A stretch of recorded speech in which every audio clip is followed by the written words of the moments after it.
What's going on today, guys? Tomcat here, and today I'm going to be bringing you guys a drift build that you guys have been requesting for a really long time, and that is the Ariel 500 V8. Now, to be honest, I have never actually driven this before in Forza 5. I know, I've never driven it, ever. So, the first experience of my Ariel will be doing a drift build of the Ariel. So, needless to say, this should be a bit interesting. I really like that livery. I'm actually going to go ahead and go with that, because that looks badass.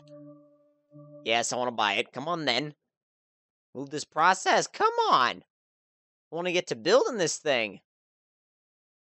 And since this is such a unique vehicle, I'm going to show you guys the build instead of just kind of cutting that out and just going to the tune. I'm going to show you guys the full build up of this thing, because I think it's definitely something that should be shown when you're doing a vehicle like this.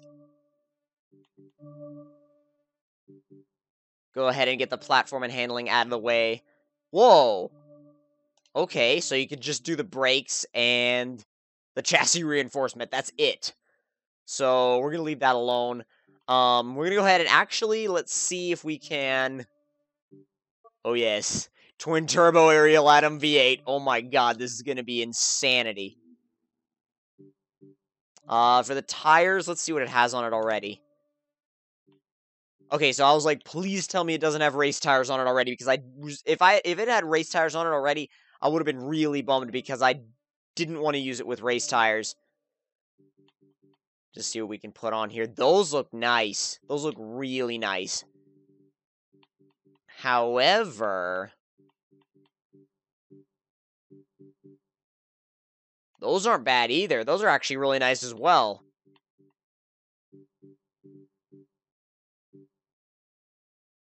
I like those a lot, too. It's funny because there's so many wheels to choose from, and I end up like, those are nice. I'm gonna go with the TSW Trackstar 4s. I like them a lot. I think they look really good. Just personally, I think they're a really nice looking wheel. And we've got all that. Actually, we need to do the drivetrain upgrades. Make sure we got a race transmission in there. And make doubly sure we have a race diff in there. And go straight, and just get out of that, go straight to the power. Maxing this thing out, no doubt about it. We're maxing it out all the way. And since I don't really know if a baseline setup would work on this car, what I'm going to do is I'm going to change the tire pressure, and I'm going to adjust the diff a little bit, but that's all I'm going to do. I'm going to leave all the rest of it up to the live tuning. 695 horsepower. We're going to do the turbos last. Race intercooler in there. We have 735 horsepower. 423 pounds-feet of torque. Now let's see what a race twin turbo setup puts in there. 775 horsepower, 447 pounds-feet of torque. Not bad, considering the fact that we weigh 1,527 pounds. That's mentally light. So let's go ahead and tune it just a little bit. And like I said, we're just going to change the tire pressure. We're going to mess with the diff a little bit. But that's it. We're going to leave the rest up to the live tuning, or at least what I think I should do with the car. All the way. Actually, the only other thing that we should do is the ride height. Bring that down. Way down. And now mess with the diff. Bring them both up to 100. Save that. And go ahead and test drive it. Now, I'm thinking that we're going to test drive at, or at least test drive and tune at Prague. Prague seems like it might be a decent circuit for this, just because of the fact that we're working with a very light, high horsepower rear-wheel drive car, and it's a wide track. We've got a lot of room, so an easy track to save the car on if we do happen to mess up. The only problem section might be the section under the arch that you guys see, but I don't know. It all depends on how it goes with the specific car. And first thing we're going to do is see how well it does burnouts. And see how it sounds as well. So, let's go ahead and do that real quick.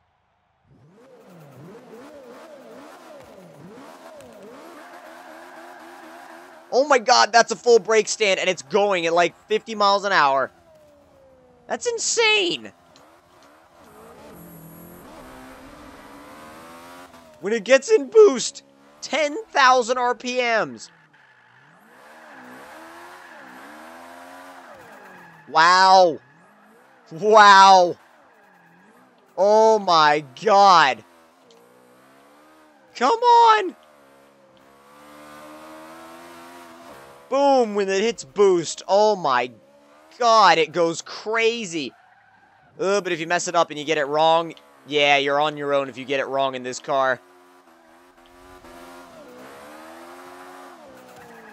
You gotta get your entry just right, otherwise it will not go well for you.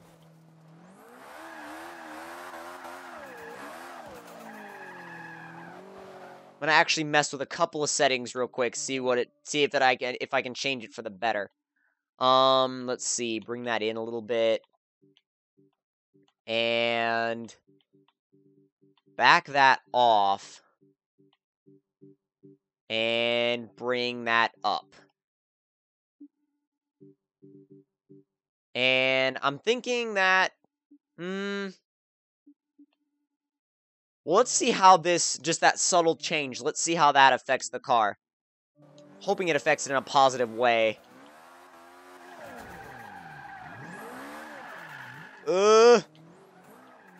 It's weird.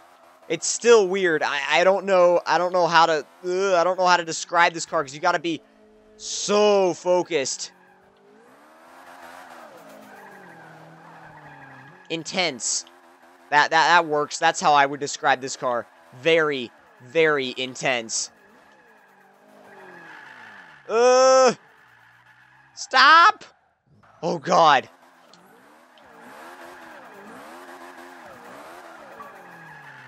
This is not like drifting your V8 S14 or something.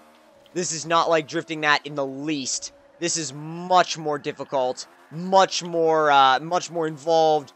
It's just crazy. You have to be focused 110%. Just to even pull like a basic line. Just when the boost comes on. It's absolutely insane when the boost comes on. I can't stress enough how crazy it is when these turbos come in. I mean, wow, really? Just tap the wall, lost all those points, damn. When you hit boost in this car, it's not like a surge of power. Think about like a punch in the stomach of power. It literally, it's like it slams the car sideways. And when you get going on the straights, dang! E-brake it in, just kind of ride the e-brake on the way in. And let it stay in boost on the way out. Oh, God. Not bad.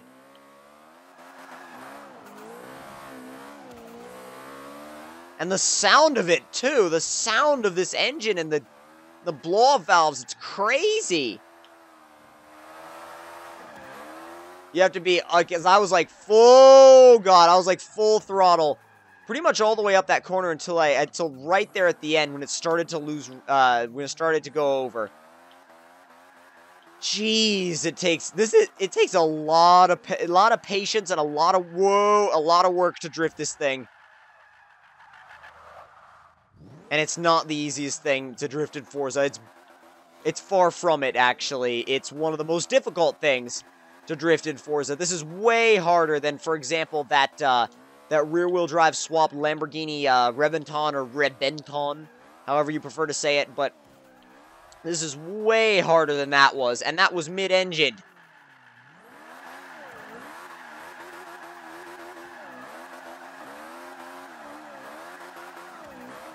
Really trying to focus, trying to get my transitions right. Oh, way better than the last lap. You can actually get some decent scores when you're getting the right lines. You can get some pretty decent scores. I'm impressed. By no means would I call this a score car, like a drifting leaderboard car or something like that, but if you want to challenge yourself, look no further. This thing is a wicked monster.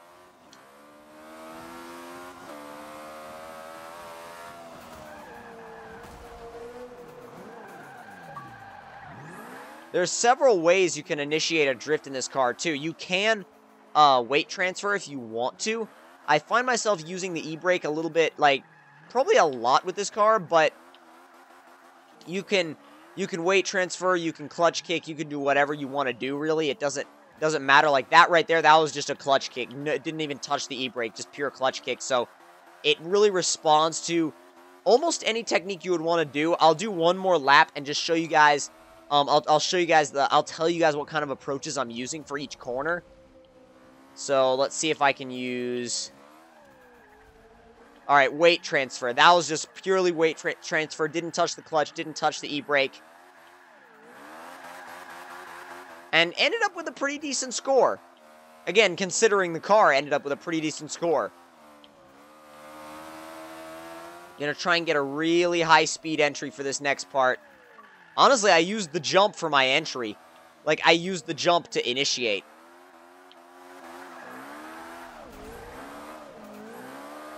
It's so fast. Like, I mean, you are going sideways way faster than any other car, or almost any other car you will have drifted before. I mean, you could... Okay. Dang. I mean, the speed at which this car drifts around corners is the speed at which a lot of other cars circuit race. So, I mean, you can imagine you have to almost... bring it back. Please. Thank you. You have to readjust your brain, and it's weird. Damn it!